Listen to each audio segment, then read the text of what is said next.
Okay, I guess we pretty much have the drill now that too much sugar is not a great thing for you. And there's been a lot of talk about soda pop, particularly because so many people drink a lot of it. There's a study now, though, showing that not only is obesity and heart disease and so on a risk, but that sugary soda drinks could also age you in some ways as much as smoking does. Joining us for a few minutes this morning, medical expert, oncologist, and author of Sugar Rehab, Dr. Gerald Edelman. Dr. Edelman, good morning. Hey, how are you? I'm well. Thanks for coming on here. We're talking aging in terms of you're going to get more wrinkles and look older earlier, or we're talking mortality here? Yeah, so what we're talking about specifically is the chronological age as measured by your DNA length. So drinking sugar soda decreases your DNA length the same amount that smoking decreases your DNA amount. So that measurement is a correlate to your age. So all of the above in terms of clinical, right? So wrinkles, cardiovascular health, cancer predisposition, all that is gonna be increased by eating sugary soda. What's your take on diet soda? Because my partner Rosie here said that's just as bad for you. I say no. Yeah, I think your partner is wrong. Well, and so would be the first time. So my take on this is, my mind works like this: everything sugar is bad.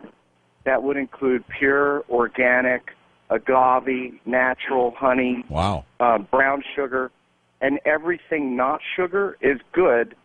In the not sugar category is about 6 or 7 sugar substitutes. Some of those cause certain symptoms for people that are sensitive, so you got to find the one that suits you. You know, this is the first generation, our young people, that are not going to live as long. You know, it's always been that every generation has been living longer and longer and longer. You guys have heard that, right? Yeah. Mm-hmm. Well, it turns out that this generation is the first that will not.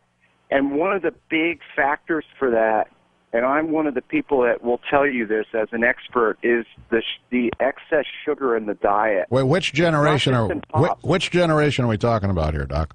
Yeah, so I'd like to ask you guys that. I don't know what you call them anymore, but the 20-somethings. Well, that's the millennials. They're known as the millennials. The millennials.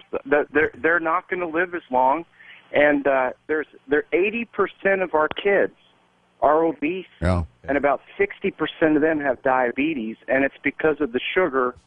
And now we're getting some real DNA scientific validation of this. Well, cool, but it's also their sedentary lifestyle.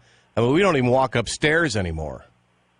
Yeah, so the combination of sugar spikes that we get from the foods that we eat and a sedentary lifestyle is what's killing us. I mean, you're nailing it right there. But the thing I want to emphasize to your listeners is we're talking about soda, and that's an obvious source of sugar spikes. But a lot of the foods that we eat that are labeled and look healthy, like light and low-fat and low-cal foods, if you look at the sugars, they'll blow you away with how much sugar they're adding to them. I want to make sure if I heard you right earlier, Dr. Edelman, you said, if I understood you right, you're saying don't eat any sugar at all, period, paragraph, right? No, actually, I have a website called drjerrys.com.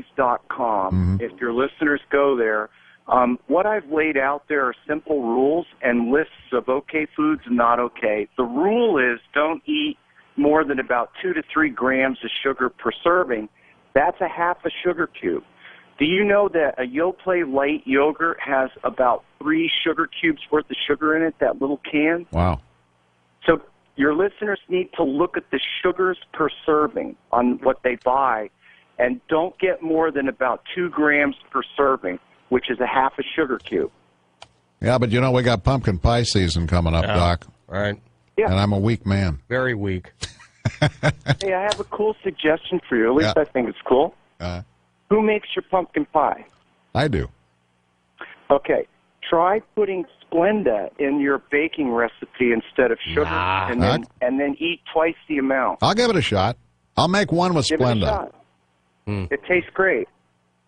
I don't know about that. Well, okay. I We'll bet see. your house stinks to go trick or treating, Yeah. Doctor. You're handing out apples, Rubber pencils. right? I don't know. Staplers. I'm known as the coolest guy in the neighborhood I'll bet. By who? by all the kids. Right. They don't know you, or they're first-time visitors to your house. Hey, Dr. Edelman, thanks so much again. That's drjerrys.com, the website. Yeah. Appreciate you Thank being you. with us.